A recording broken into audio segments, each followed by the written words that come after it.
There is a sentence that stops you cold when you first encounter it, because it appears so unlikely. If it were not for Dante, Geoffrey Chaucer would be the greatest poet in the interval between antiquity and the modern world. Not Shakespeare, not Virgil, not Petrarch, Chaucer.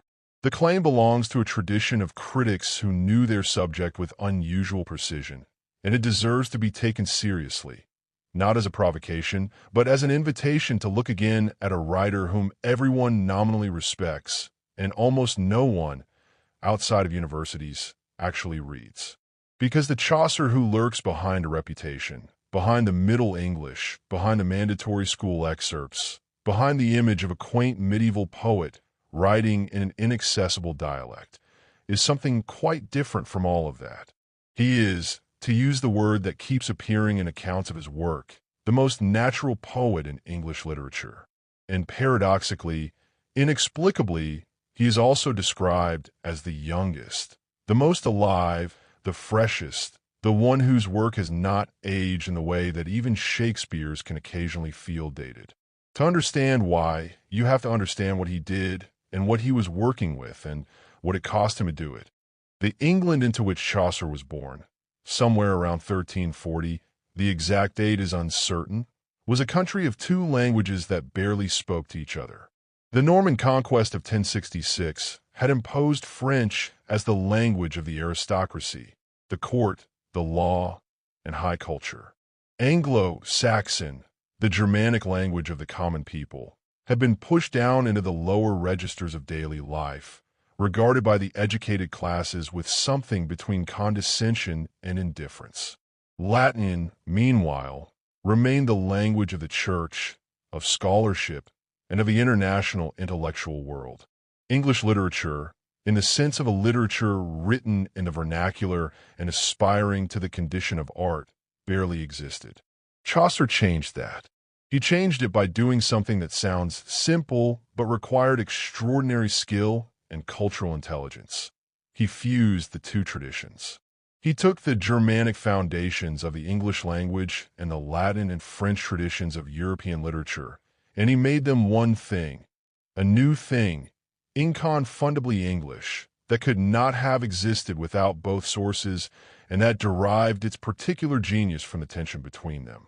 He is, in this specific and verifiable sense, the Europeanizer of England. He is the first to reveal what would become one of the most characteristic qualities of English literature, the capacity to absorb foreign influences so completely that they are transformed in the process of absorption into something entirely native. The evidence of this transformation is everywhere in his work. He visited Italy. He read Boccaccio, the Florentine storyteller who had, a generation earlier, invented Italian literary prose and given European literature the Decameron with its 100 tales. Chaucer borrowed from Boccaccio enormously: plots, structures, characters, ways of looking at the world. The story of Troilus and Chryside comes directly from Boccaccio's Philostrato. But what Chaucer did with it is instructive.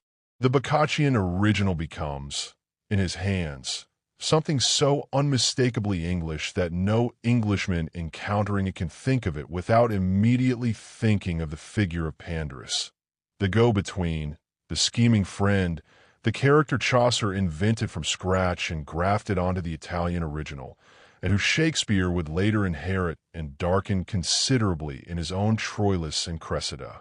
The genealogy is there, perfectly traceable. Boccaccio to Chaucer to Shakespeare, each transformation adding something new, each version less Italian and more English than the last. And Chaucer's translation version of the Roman de la Rose, the great French allegorical poem that had been the most widely read book of the previous century, becomes similarly English in his hands. Not a translation in the usual sense, but a naturalization, a making at home of a foreign tradition in a new soil. What gave him the ability to do this was not merely linguistic versatility, though he had that in extraordinary measure. It was a quality of temperament, of eye and heart, that resists easy categorization.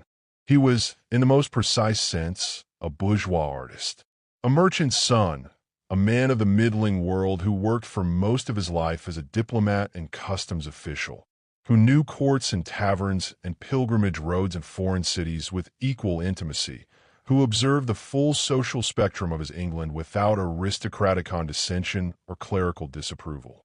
He was medieval, certainly. Medieval in his Christianity, in his sense of the cosmic order, in his familiarity with allegory and dream vision and the whole apparatus of medieval literary convention. But he was also something else. A man who could look at priests and knights and merchants and widows and doctors with the steady, amused, affectionate attention of someone who genuinely finds the human comedy interesting. This is what the Canterbury Tales are, the supreme expression of that temperament. The frame is simple.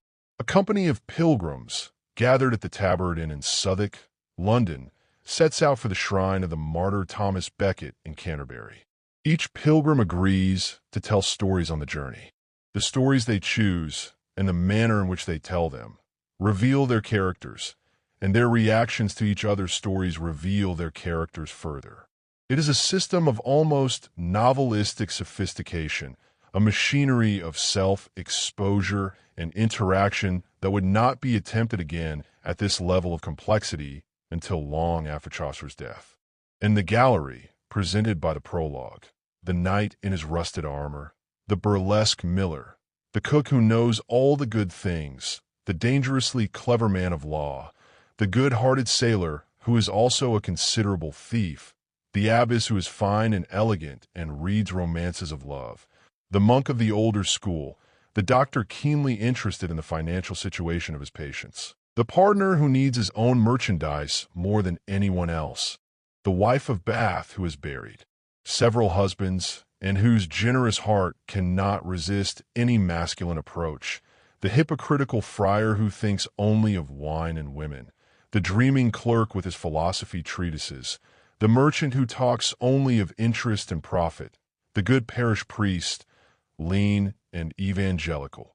This gallery is, in the judgment of William Blake, an act of naming as precise and comprehensive as Linnaeus naming plants or Adam naming animals. Chaucer gave these human types their names. He gave them their faces. He gave them their voices. The technical achievement behind all this is considerable and deserves a moment's attention. Chaucer was a great artist of English verse, not a rough craftsman, not a spontaneous genius whose gifts arrived without effort, but a conscious and skilled builder of poems who understood the musical possibilities of his language with the precision of a composer. He adapted the Italian ottava rima into a new English stanza form that would eventually become the model for Byron and Keats. He developed a meter, what we now call iambic pentameter, that would become the dominant meter of English poetry from his time to the 20th century. He created, in short, a literary language that could do what the great continental literatures had long been doing: sustain lyric beauty and comic force and psychological depth and tragic weight, all in the same vernacular tongue.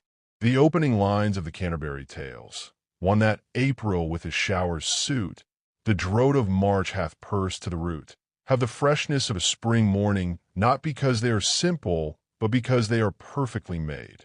They're the spring of English literature. But what makes Chaucer permanently alive is not primarily his technique. It is the wisdom inside the technique. He was, as one description has it, a man who knew the world deeply and who learned from it a superior smile and a gentle melancholy. He was only a burgher, not an exalted position in his society, but he was a burgher who outlasted all the lords who employed him by virtue of his human understanding. The English have always imagined Chaucer as a very old man, a venerable ancestor, a founding father. But he is, paradoxically, the youngest of the English poets, the one whose way of looking at the world feels most contemporary. The, quote, cosmic order held together by laughter, unquote, is something that English literature has returned to over and over in the centuries since his death. The first to return was Edmund Spenser, who inherited from Chaucer the art of making allegory live in narrative poetry, of giving abstract figures the weight and presence of real people. Spenser acknowledged the debt explicitly and built on it enormously, creating in the fairy queen a world that transforms Chaucer's medieval inheritance through the vision of the Renaissance, animated by a new faith in the transfiguring power of beauty. The Spenserian stanza, 8 decasyllables and an Alexandrine, would in turn become the meter of the English Romantics, Byron and Keats inheriting it across 3 centuries. The chain of transmission is long and direct. Then there is the relationship with William Shakespeare. More complex, less direct, but no less significant. Shakespeare used Boccaccio, as we noted, but he also used Chaucer. The plot of A Midsummer Night's Dream draws on Chaucer. The setting and characters of Troilus and Cressida pass through Chaucer on their way from Boccaccio to Shakespeare. The figure of Pandarus, that invention of Chaucer's, that great comic and sinister facilitator, arrives in Shakespeare's play from Chaucer's poem, darker and more bitter for the journey. But beyond specific borrowings, there is something more fundamental, a shared quality of attention, a willingness to look at the full social spectrum, a humor that encompasses both the knight and the miller, both the tragedy and the farce. Shakespeare's comedies breathe a Chaucerian air. The mixed company, the varied voices, the democratic comedy of human desire. These are Chaucerian inheritances, absorbed so completely that they feel like native English qualities rather than borrowings from predecessor. John Dryden, a century after Shakespeare, rediscovered Chaucer at a moment when the poet's reputation was at a historical low, dismissed as archaic, unreadable without a glossary, a figure of purely antiquarian interest. Dryden translated and modernized some of the Canterbury tales, wrote one of the finest critical essays in the English language introducing his versions, and declared Chaucer the father of English poetry with an authority that rehabilitated the medieval poet for a new age. Dryden understood something, that some Chaucer's characters are not period pieces but permanent human types. That the wife of Bath is not a 14th century English woman, but a woman, recognizable, inexhaustible, alive in any century. That the knight is not a historical curiosity in rusty armor, but the embodiment of a set of values that can be respected or mocked or mourned at any time. Then the Romantics, John Keats and William Morris, reacting against what they experienced as the over-refinement and classicism of the 18th century, both turned to Chaucer as a source of something raw. Morris went further. He made Chaucer the explicit model for his great poem, The Earthly Paradise, 24 tales in Chaucerian style, legends from Scandinavia told as if they were Renaissance novellas, Greek myths narrated as if they were English ballads.